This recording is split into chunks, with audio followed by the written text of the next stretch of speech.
وہ یہ دکھا رہے تھے تو وہ گول لائن لگا رہے تھے بادشاہ وقت، اچھا یہ بھی غلطی ہے، یہ بھی غلطی ہے، ٹھیک ہے ٹھیک کر لیں گے۔ تو رئیس کی نکالی ہوئی غلطیاں حقیقت میں غلطی تھی ہی نہیں، وہاں تو غلطی ہی نہیں ہوئی تھی۔ پھر بھی بادشاہ وقت نے بالکل برا نہ مانا اور مسکراتے ہوئے اس اپنے مہمان کا شکریہ ادا کیا، اور جن کی اس نے نشاندہی کی تھی ان کے گرد گول گول حلقے لگا دیے، اور بعد میں تاکہ اصلاح کر لوں۔ اس وقت جو لوگ وہاں موجود تھے بادشاہ کی خوش اخلاقی دیکھ کر حیران رہ گئے۔ وہ رئیس، وہ بڑے پیسے والا بندہ چلا گیا تو بادشاہ وقت نے وہ سارے حلقے، وہ سرکل مٹا دیے۔ لوگوں نے پوچھا کہ آپ نے جب تھی ہی نہیں غلطیاں تو آپ نے کیوں وہاں پر سرکل لگائے، کیوں گول دائرے لگائے؟ تو جبکہ یہ غلطی نہیں تھی۔ تو بادشاہ وقت کہنے لگے مجھے معلوم تھا کہ کوئی غلطی نہیں، مگر میں اپنے مہمان کو شرمندہ کرنا اور اس کا دل دکھانا نہیں چاہتا تھا۔ مہمان تو ویسے ہی باتیں کر رہا تھا نا، یہ بھی غلطی اور وہ بھی غلطی، یہاں پہ بھی ٹھیک کریں، کچھ زیادہ لوگوں کا رش دیکھ کر کہ تاکہ لوگوں کے اوپر روب پڑے، میرے پاس تو اس سے بھی زیادہ تعلیم ہے اور میں اس سے بھی زیادہ اچھا لکھنا جانتا ہوں۔ بعض لوگوں کے اندر یہ بھی ہوتا ہے نا بہت کمپلیکس، کہ چار لوگ جب بیٹھ جائیں تو دوسروں کو نیچا دکھانے کے لیے کچھ تو اپنی انگریزی اس قدر جھاڑتے ہیں اور اس قدر باتیں کر رہے ہوتے ہیں۔ کئی بار یہاں پر بچیاں آتی ہیں اور اچھا خود بات کم کریں گی، اور جو ساتھ انگلش وغیرہ جانتی ہوں گی بچیاں انہیں آگے لگائیں گی، جی آپ بات کریں، ہماری زبان نہیں ہے وہ، ہمیں اردو ہی میں بات کرنی چاہیے۔ خاص کر کے دوسروں پر روب ڈالنے کے لیے کچھ ایسی حرکتیں بالکل بھی نہیں کرنی چاہیے۔ آپ دیکھیے بادشاہ وقت ہے اور غلطی بھی وہاں نہیں ہے، لیکن وہ پھر بھی وہاں پر دائرہ لگا دیتے ہیں تاکہ اس کا دل نہ دکھے۔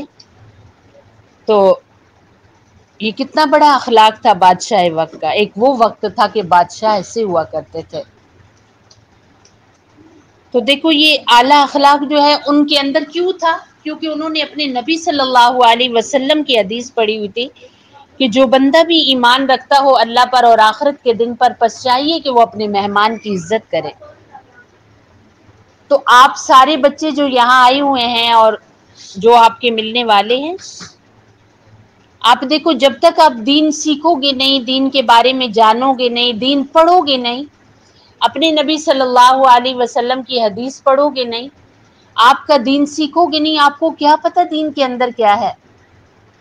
اللہ نے دین کو اتنا مکمل بنا کر بھیجا اور سب کچھ ہمیں دین کے اندر دیا، کسی قسم کی کوئی کمی اللہ پاک نے نہیں چھوڑی۔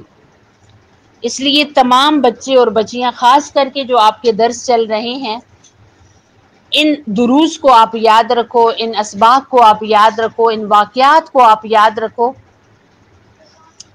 پہلے سبق سے لے کر اب تک کے کتنے اسباق ہو چکے ہیں آپ کے؟ تقریباً کافی اسباق ہو چکے ہیں۔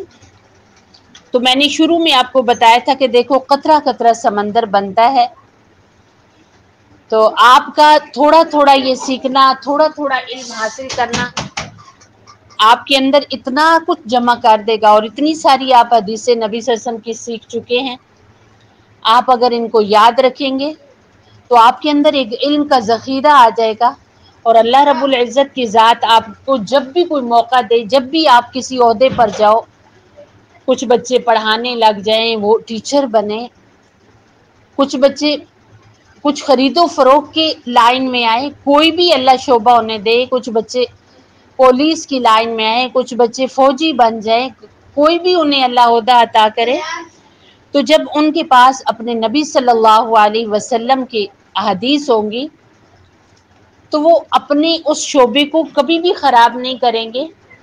آج دیکھو نا، کوئی بھی لائن ہے اس میں کوئی ایک بندہ خرابی کرتا ہے تو لوگ کہتے ہیں کہ تو یہ شعبہ ہی ایسا ہے، یہاں کے تو لوگ ہی ایسے ہیں، حالانکہ کسی ایک نے ایسا کیا ہے۔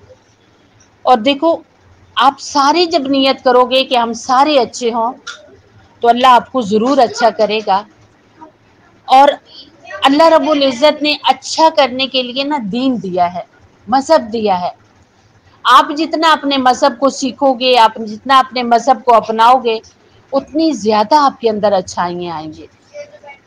تو میری دعا ہے اللہ پاک سے کہ اللہ رب العزت آپ کو اچھا انسان بنائے، اور اللہ تعالیٰ آپ کو خود سے جوڑے۔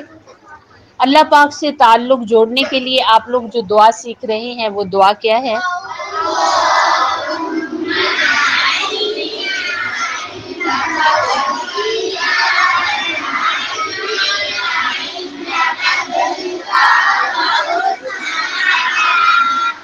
ہر بندہ نا اچھے طریقے سے پڑھا کرے۔ آپ دیکھو نا، یہ دعا کیا ہے؟